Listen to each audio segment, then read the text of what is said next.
Welcome to the Wealthy Path, where we turn smart money habits into financial freedom. Let's be real, your 20s are confusing. Everyone's spending like there's no tomorrow, and saving feels like a punishment. But here's the truth. How you manage money in your 20s can make or break your 30s, 40s, and the rest of your life. In this video, I'll show you exactly how I manage my money step by step, so you can build wealth early without giving up everything fun. Hey guys, welcome back. If you're new here, hi, I'm here. I am 23 years old, and today we are going to be talking about how I manage my money in my 20s. I know there is a lot of misinformation out there about managing your money, and if you Google it, you get a bunch of advice from people who have never even managed their own finances before. So, I wanted to make this video specifically for the 20-year-olds, the 21-year-olds, the 22-year-olds, the 23-year-olds watching this video that are looking for ways to improve their relationship with money. So here are the 8 things that I do to manage my money. 1. I follow the 50-30-20 budget rule. This is the budget rule that has worked best for me personally, because it doesn't feel restrictive at all. It basically means that 50% of your income goes towards your needs, which would be rent, bills, groceries, etc. 30% of your income goes towards your wants, so dining out, shopping, entertainment, and then 20% goes towards your savings and your investments. And I found that this is the perfect ratio where I'm still able to spend money on the things that I want in life while also staying on top of my finances and making sure that I'm putting money aside for the future. 2, I track every dollar that I spend. You cannot manage your money effectively if you don't know where it's going. So I highly recommend that you use an app like Notion or YNAB or even Spendy to track every dollar that you spend.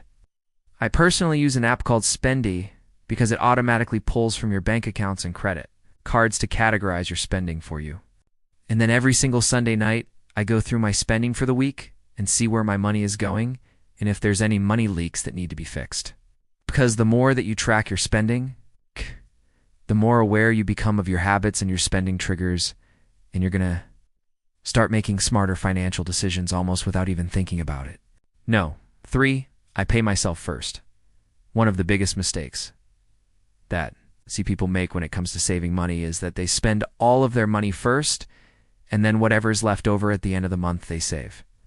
Well, the problem with this approach is that often there's nothing left at the end of the month. So instead of waiting until the end of the month to save money, I pay myself first by setting up automatic transfers that take a portion of my paycheck and put it directly into my savings account. So some of my income goes straight to my emergency fund, some of it goes to my investments, some of it goes to my retirement savings, and then what's left over is what I actually get to spend. This way I treat my savings like a non-negotiable expense rather than an afterthought. 4, I invest every month, even small amounts. I've learned firsthand just how important investing is when it comes to building wealth.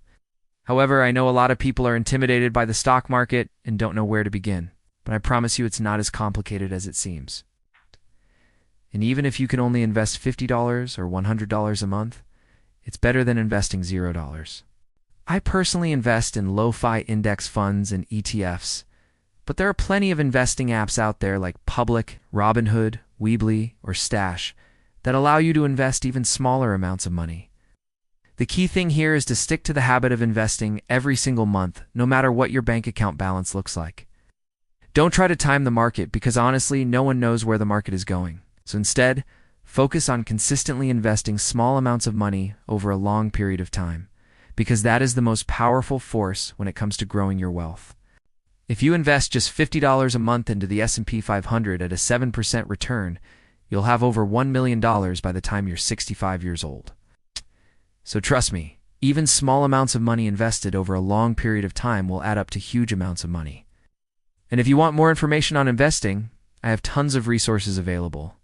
5, I educate myself weekly about money. I know this may sound like a chore, but I promise it's not as boring as it seems. There are so many amazing finance YouTube channels, books, and podcasts out there that make learning about money both easy and enjoyable. I personally love watching YouTube videos about money, reading personal finance books, and listening to podcasts while I'm driving or working out. And I aim to spend at least 30 minutes each week learning something new about money. because the more that you educate yourself about money, the more confident you'll become with managing your own finances and making smart financial decisions. And the best part is that once you learn these money skills, they'll pay off forever. Number 6, I use credit cards, but never carry debt. I know a lot of people have bad associations with credit cards because they can easily lead to debt if you're not careful. However, if you use them responsibly. Credit cards can be extremely helpful when it comes to building your credit score, earning rewards, and getting cash back. I personally use a rewards credit card for everything that I buy, whether it's groceries, gas, or clothing. And then I immediately pay off the balance in full when the statement comes. This way I'm able to earn points and miles for the things that I was already buying, while also avoiding interest and staying debt-free. So if you're looking for a good starting credit card, I'd recommend that you check out some beginner-friendly options. Number 7, I say no to impulse spending. Impulse spending is one of the biggest enemies when it comes to saving money. It's so easy to say yes to every social event or buy that cute top that you see in your feed. But those small yeses can add up quickly and derail your financial goals.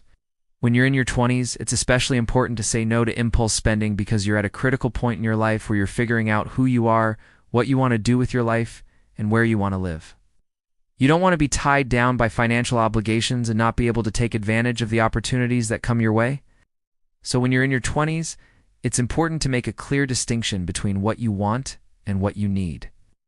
And be willing to say no to the extra stuff, so you can save money and enjoy the things that matter most to you. And number 8, I do a monthly financial review. It's easy to let things slip and fall by the wayside as the month gets busier and busier. So doing a monthly financial review helps you catch any mistakes or areas for improvement before they become bigger problems. During your monthly financial review, ask yourself how much you spent, how much you saved, and what you could have done better. This is an important step because it allows you to reflect on your spending habits and make adjustments as needed. Maybe you spent too much on dining out this month, so you decide to cut back next month. Or maybe you didn't save as much as you wanted to, so you look for ways to increase your income. Whatever it is, doing a monthly financial review helps you stay on track and avoid any major financial surprises. If you guys enjoyed this video, please give it a thumbs up and subscribe to my channel for more videos just like this one. Thank you guys so much for watching, and I will see you in my next video. Bye guys.